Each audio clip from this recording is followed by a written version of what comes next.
Zakwan bin Abdul Qaisra berasal dari Bani Zuraik dari suku Khazraj. Ia merupakan salah satu dari 12 sahabat Ansyar yang mengikuti Baiatul Aqabah yang pertama, malam sebelum terjadinya Perang Uhud. Rasulullah Shallallahu Alaihi Wasallam mengatur penjagaan untuk menghindari kemungkinan penyerangan di waktu malam. Setelah menunjuk 50 orang sahabat untuk menjaga keseluruhan pasukan, beliau bersabda, "Siapakah di antara kalian yang bersedia menjagaku?" Salah seorang sahabat berdiri, dan beliau bersabda, "Siapakah engkau?"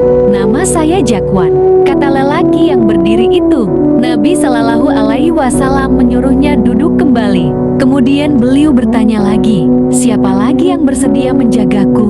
Salah seorang sahabat berdiri, dan beliau pun bersabda, "Siapakah engkau?"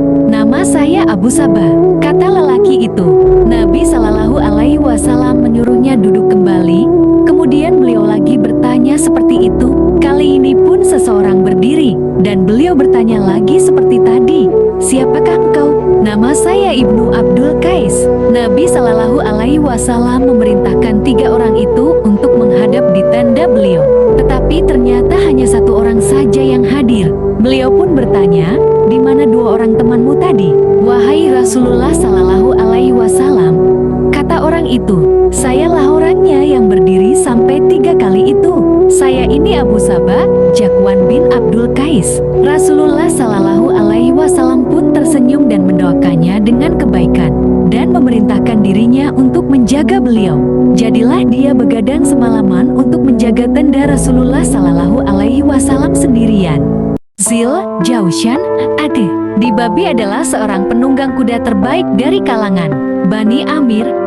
Ia mempunyai seekor kuda terbaik bernama Al-Karha yang cukup terkenal. Ia belum masuk Islam, tetapi ia menghargai keberadaan Nabi Shallallahu Alaihi Wasallam di Madinah. Setelah selesai Perang Badar, ia menunggangi kuda keturunan Al-Karha untuk diberikan kepada Nabi Shallallahu Alaihi Wasallam sebagai hadiah dan penghargaannya. Tetapi Nabi Shallallahu Alaihi Wasallam tidak mau menerimanya begitu saja, kecuali jika menukarnya dengan baju-baju besi pilihan yang berasal dari ganimah Perang Badar. Zuljaushan tidak mau dengan tukar-menukar itu, karena niatnya sejak awal memang untuk dihadiahkan tanpa pengganti. Bahkan seandainya ditukar dengan yang lebih berharga seperti budak, ia tetap tidak bersedia. Sebaliknya Rasulullah Shallallahu Alaihi Wasallam pun tidak bersedia karena memang tidak memerlukannya. Nabi Shallallahu Alaihi Wasallam menyerunya masuk Islam sehingga ia akan menjadi orang-orang yang pertama dalam Islam as-sabiqunal awalun. Tetapi seruan Nabi Shallallahu Alaihi Wasallam belum diterimanya, dengan alasan kaum beliau sendiri masih menyakiti dan menghasut untuk tidak mengikuti agama Islam. Bahkan kekalahan kaum Quraisy di Badar belum bisa meyakinkannya. Ia berkata, "Aku akan masuk Islam jika engkau dapat menaklukkan Ka'bah dan mendudukinya." Maka Nabi Shallallahu Alaihi Wasallam bersabda, "Semoga engkau masih hidup saat itu, dan engkau bisa menyaksikan peristiwa itu." Rasulullah Shallallahu Alaihi Wasallam memerintahkan Bilal untuk mengambilkan sekarung kurma terbaik sebagai perbekalan. Saat Zuljaushan akan kembali ke kabilahnya, beliau juga memujinya sebagai penunggang kuda terbaik dari kalangan Bani Amir. Waktu pun berlalu, seseorang membawa kabar ke kabilah Bani Amir kalau Nabi Shallallahu Alaihi Wasallam telah menaklukkan Mekah dan mendudukinya. Zuljaushan berseru, "Celaka, ibuku kehilangan diriku," ungkapan penyesalan orang-orang Arab. Seandainya aku memeluk Islam saat itu dan meminta darinya sepetak tanah dari Hira, pasti beliau akan memberikannya. Begitulah sesuai janjinya kepada Rasulullah Shallallahu Alaihi Wasallam. Zuljaushan akhirnya memeluk Islam. Amr bin Salamah tinggal di suatu daerah yang sering dilalui orang-orang yang akan ke Madinah atau kembali dari kota itu. Ia masih anak-anak ketika orang-orang menceritakan tentang Nabi Shallallahu Alaihi Wasallam dan wahyu-wahyu yang beliau terima. Ternyata Allah memberikan kelebihan kepada Amr kemampuan untuk menghafal, sehingga dari pembicaraan tersebut ia bisa menghafal beberapa ayat-ayat Al-Quran, walaupun ia belum memeluk Islam. Setelah Fathul Makkah, Amr dan ayahnya serta beberapa orang dari kaumnya segera memeluk Islam. Syarat jamaah, dicarilah imam, yakni yang paling banyak dan baik hafalan Al-Qurannya, dan ternyata Amr bin Salamah yang terpilih, karena banyak mengetahui dan menghafal Al-Quran sebelumnya. Padahal ia yang paling muda saat itu. Beliau sangat gembira dengan hasil kerjanya itu dan mendoakannya dengan kebaikan. Dan para sahabat lain juga memberi ucapan selamat kepadanya. Kemudian Nabi Shallallahu Alaihi Wasallam bangkit dan mengajaknya masuk ke dalam rumah dan beliau memberinya sebatang tongkat. Beliau berpesan agar ia menyimpan tongkat itu dengan sebaik-baiknya. Ibnu Unais keluar menemui orang banyak dan mereka menanyakan tentang tongkat tersebut. Ia hanya menjawab kalau Nabi Shallallahu Alaihi Wasallam yang memberikannya dan memintanya untuk menyimpannya dengan baik. Mereka berkata, "Mengapa engkau tidak kembali kepada Rasulullah Shallallahu Alaihi Wasallam dan menanyakan kegunaan tongkat tersebut?" Suatu saran yang masuk akal. Maka Ibnu Unais mengikuti saran tersebut dan ia kembali menemui Nabi Shallallahu Alaihi Wasallam dan menanyakan tentang tongkat tersebut. Beliau bersabda, "Ini adalah sebagai tanda antara diriku dan kamu pada hari kiamat. Karena pada hari itu sedikit sekali orang yang datang dengan membawa amal salih." Ia keluar lagi dan menyampaikan penjelasan Rasulullah Shallallahu Alaihi Wasallam tersebut. Mereka berkata, "Sungguh beruntung engkau ini, ya Ibnu Unais." Sejak saat itu, Abdullah bin Unais tidak pernah berpisah dengan tongkat dari Nabi Shallallahu Alaihi Wasallam tersebut, dan ia menyatukannya dengan pedangnya yang selalu menyertainya dalam berbagai perjuangan jihad di jalan Allah. Ketika hampir meninggal, ia mewasiatkan agar tongkat tersebut juga ikut dikafani bersama jenazahnya. Bashir bin Said atau Abu Atiyah adalah salah seorang sahabat Ansyar. Suatu ketika ia sedang bekerja menggali parit beserta sahabat-sahabat lainnya sebagai benteng pertahanan kota Madinah karena adanya rencana serangan besar-besaran dari pasukan Quraisy yang bersekutu dengan pasukan suku Ghatafan. Pekerjaan tersebut dilakukan oleh umat Islam dalam keprihatinan karena secara umum sebenarnya mereka dalam keadaan kekurangan bahan makanan. Tetapi itu memang satu-satunya cara yang mungkin untuk mempertahankan Madinah dari serangan musuh yang jumlahnya sangat besar. Saat istirahat di siang harinya, istri Bashir, Amrah binti Rawahah, memanggil anak perempuannya untuk mengantarkan segenggam kurma pada bapaknya tersebut. Kurma itu dibungkusnya dengan ujung kain bajunya dan ia mulai berjalan berkeliling mencari ayahnya. Ketika ia melewati Rasulullah Shallallahu Alaihi Wasallam, beliau memanggilnya dan bertanya, "Kemarilah nak, apa yang kau bawa itu?" Anak perempuan itu menjawab, "Aku diutus oleh ibuku mengantarkan segenggam kurma ini untuk ayahku, Bashir bin Said." Nabi Shallallahu Alaihi Wasallam memanggilnya dan meminta ia untuk meletakkan kurma itu pada telapak tangan Nabi Shallallahu Alaihi Wasallam. Putri Bashir ini melaksanakan perintah beliau itu dan ternyata tidak memenuhi tangan beliau. Kemudian Rasulullah Shallallahu Alaihi Wasallam memerintahkan seorang sahabat untuk membentangkan kain dan beliau meletakkan segenggam kurma di atasnya.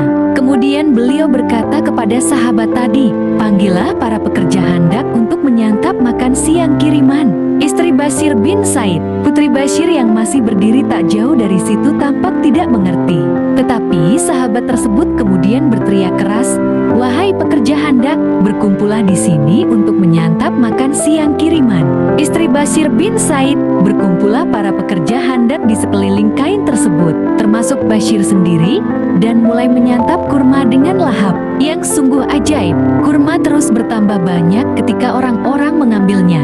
Ketika semua orang telah merasa kenyang, kurma itu masih tersisa cukup banyak di pinggir kain. Abdullah bin Ubairah. Abdullah bin Ubay adalah anak dari tokoh munafik Abdullah bin Ubay yang memeluk Islam dan menjadi salah satu sahabat pilihan yang syalih. Sebelum kedatangan Nabi Shallallahu Alaihi Wasallam ke Madinah, ayahnya Abdullah bin Ubay hampir diangkat jadi raja Madinah. Kemudian gagal karena kebanyakan penduduknya memeluk Islam dan menjadikan Nabi Shallallahu Alaihi Wasallam sebagai tokoh sentralnya. Karena itulah ia begitu membenci Nabi Shallallahu Alaihi Wasallam walau pada lahirnya ia beragama Islam juga. Ketika Rasulullah Shallallahu Alaihi Wasallam mendengar pimpinan Banu Mustalik, Al-Harits bin Abu Dirar menghimpun pasukan untuk memerangi kaum muslimin. Beliau menyusun pasukan dan segera berangkat ke tempat Banu Mustalik. Dalam pasukan yang dipimpin sendiri oleh Nabi ini ikut juga sekelompok kaum munafik, termasuk pimpinannya Abdullah bin Ubay. Setelah pertempuran usai dan dalam perjalanan kembali ke Madinah, Abdullah bin Ubay berkata pada kelompoknya, "Jika kita kembali ke Madinah, orang-orang yang terhormat akan mengusir orang-orang yang terhina." Ucapan terhina ini dimaksudkan pada Nabi Sallallahu Alaihi Wasallam dan sahabat muhajirin yang terusir dari Makkah. Ketika kabar ini sampai kepada Nabi Sallallahu Alaihi Wasallam lewat sahabat Zaid bin Arqam, Umar bin Khattab meminta Nabi menyuruh Abad bin Bishr untuk membunuh tokoh munafik tersebut. Tetapi Abdullah bin Ubay mengingkari kalau telah mengatakan itu, sehingga terjadi suasana yang tegang dan penuh prasangka. Sampai akhirnya turun ayat yang membenarkan Zaid bin Arqam. Melihat perkembangan situasi tersebut, Abdullah bin Ubay mendatangi Nabi Sallallahu Alaihi Wasallam dan berkata, "Ya Rasulullah, jika engkau menginginkan ayahku dibunuh, perintahkanlah aku untuk membunuhnya. Karena kalau orang lain yang engkau perintahkan membunuh, aku khawatir aku tidak bisa bersabar untuk tidak menuntut balas atas kematiannya, yang karenanya aku akan masuk neraka." Semua orang Ansyar tahu, aku adalah orang yang berbakti pada orang tuaku. Rasulullah Sallallahu Alaihi Wasallam menjawab, "Baiklah, berbaktilah kepada orang tuamu. Ia tidak melihat darimu kecuali kebaikan." Taulah Abdullah bahwa Rasulullah memaafkan ayahnya. Namun demikian, sebagai wujud kecintaan yang lebih besar kepada Allah dan Rasulnya daripada orang tuanya, Abdullah menghadang dengan pedang terhunus dan melarang ayahnya masuk kota Madinah, kecuali jika Nabi Sallallahu Alaihi Wasallam telah mengizinkannya. Ketika mencoba memaksa, Abdullah menyerangnya dengan pedangnya itu sehingga ia mundur kembali. Dengan terpaksa ia mengirim utusan untuk meminta izin Rasulullah Sallallahu Alaihi Wasallam bagi tokoh munafik tersebut memasuki kota Madinah. Bagaimanapun juga, Abdullah adalah seorang anak yang sangat berbakti kepada ayahnya, dan itu telah lama terbentuk sebelum Islam memasuki kota Madinah. Anak tetaplah anak, dan ketika ayahnya tersebut meninggal, kesedihan merasuki hatinya. Ia tahu bahwa orang tuanya itu mungkin hanya pantas berada di neraka. Namun demikian ia ingin menunjukkan bakti terakhirnya. Ia datang kepada Nabi Sallallahu Alaihi Wasallam meminta baju gamis beliau untuk mengkafani jenazahnya, dan beliau mengabulkannya. Sekali lagi ia datang kepada beliau untuk menyalatkan jenazahnya, dan beliau mengabulkannya, walau Umar sempat memprotes keras. Tetapi setelah itu turun ayat 84 dari surat At-Taubah yang melarang beliau untuk menyalati jenazah orang munafik dan berdiri di atas kuburan mereka. Abdullah bin Ubairah. Abdullah bin Ubay adalah anak dari tokoh munafik Abdullah bin Ubay yang memeluk Islam dan menjadi salah satu sahabat pilihan yang syalih. Sebelum kedatangan Nabi Sallallahu Alaihi Wasallam ke Madinah, ayahnya Abdullah bin Ubay hampir diangkat jadi raja Madinah. Kemudian gagal karena kebanyakan penduduknya memeluk Islam dan menjadikan Nabi Sallallahu Alaihi Wasallam sebagai tokoh sentralnya. Karena itulah ia begitu membenci Nabi Sallallahu Alaihi Wasallam walau pada lahirnya ia beragama Islam juga. Ketika Rasulullah Sallallahu Alaihi Wasallam mendengar pimpinan Banu Mustalik, Al-Harits bin Abu Dirar menghimpun pasukan untuk memerangi kaum muslimin, beliau menyusun pasukan dan segera berangkat ke tempat Banu Mustalik. Dalam pasukan yang dipimpin sendiri oleh Nabi ini ikut juga sekelompok kaum munafik, termasuk pimpinannya Abdullah bin Ubay. Setelah pertempuran usai dan dalam perjalanan kembali ke Madinah, Abdullah bin Ubay berkata pada kelompoknya, "Jika kita kembali ke Madinah, orang-orang yang terhormat akan mengusir orang-orang yang terhina." Ucapan terhina ini dimaksudkan pada Nabi Sallallahu Alaihi Wasallam dan sahabat muhajirin yang terusir dari Makkah. Ketika kabar ini sampai kepada Nabi Sallallahu Alaihi Wasallam lewat sahabat Zaid bin Arqam, Umar bin Khattab meminta Nabi menyuruh Abad bin Bishr untuk membunuh tokoh munafik tersebut. Tetapi Abdullah bin Ubay mengingkari kalau telah mengatakan itu, sehingga terjadi suasana yang tegang dan penuh prasangka. Sampai akhirnya turun ayat yang membenarkan Zaid bin Arqam. Melihat perkembangan situasi tersebut, Abdullah bin Ubay mendatangi Nabi Sallallahu Alaihi Wasallam dan berkata, "Ya Rasulullah, jika engkau menginginkan ayahku dibunuh, perintahkanlah aku untuk membunuhnya. Karena kalau orang lain yang engkau perintahkan membunuh, aku Aku khawatir aku tidak bisa bersabar untuk tidak menuntut balas atas kematiannya, yang karenanya aku akan masuk neraka. Semua orang Ansyar tahu, aku adalah orang yang berbakti pada orang tuaku. Rasulullah Shallallahu Alaihi Wasallam menjawab, baiklah, berbaktilah kepada orang tuamu. Ia tidak melihat darimu kecuali kebaikan. Taulah Abdullah bahwa Rasulullah memaafkan ayahnya. Namun demikian, sebagai wujud kecintaan yang lebih besar kepada Allah dan Rasul-Nya daripada orang tuanya, Abdullah menghadang dengan pedang terhunus dan melarang ayahnya masuk kota Madinah, kecuali jika Nabi Shallallahu Alaihi Wasallam telah mengizinkannya. Ketika mencoba memaksa, Abdullah menyerangnya dengan pedangnya itu sehingga ia mundur kembali. Dengan terpaksa ia mengirim utusan untuk meminta izin Rasulullah Shallallahu Alaihi Wasallam bagi tokoh munafik tersebut memasuki kota Madinah. Bagaimanapun juga, Abdullah adalah seorang anak yang sangat berbakti kepada ayahnya, dan itu telah lama terbentuk sebelum Islam memasuki kota Madinah. Anak tetaplah anak, dan ketika ayahnya tersebut meninggal, kesedihan merasuki hatinya. Ia tahu bahwa orang tuanya itu mungkin hanya pantas berada di neraka. Namun demikian, ia ingin menunjukkan bakti terakhirnya. Ia datang kepada Nabi Shallallahu Alaihi Wasallam meminta baju gamis beliau untuk mengkafani jenazahnya, dan beliau mengabulkannya. Sekali lagi ia datang kepada beliau untuk menyalatkan jenazahnya, dan beliau mengabulkannya, walau Umar sempat memprotes keras. Tetapi setelah itu turun ayat 84 dari surat At-Taubah yang melarang beliau untuk menyalati jenazah orang munafik dan berdiri di atas kuburan mereka. Samurah bin Jundubra masih belum dewasa ketika terjadi perang Uhud. Ia bersama beberapa anak lainnya yang mempunyai semangat juang tinggi untuk membela panji keislaman, dikeluarkan dari barisan pasukan perang Uhud oleh Nabi Shallallahu Alaihi Wasallam karena belum cukup umur. Tetapi salah seorang di antaranya, Rafi bin Khadi, karena permintaan ayahnya, dibolehkan oleh Nabi Shallallahu Alaihi Wasallam ikut karena ia mempunyai keahlian memanah dan menunjukkan kemampuannya di hadapan beliau.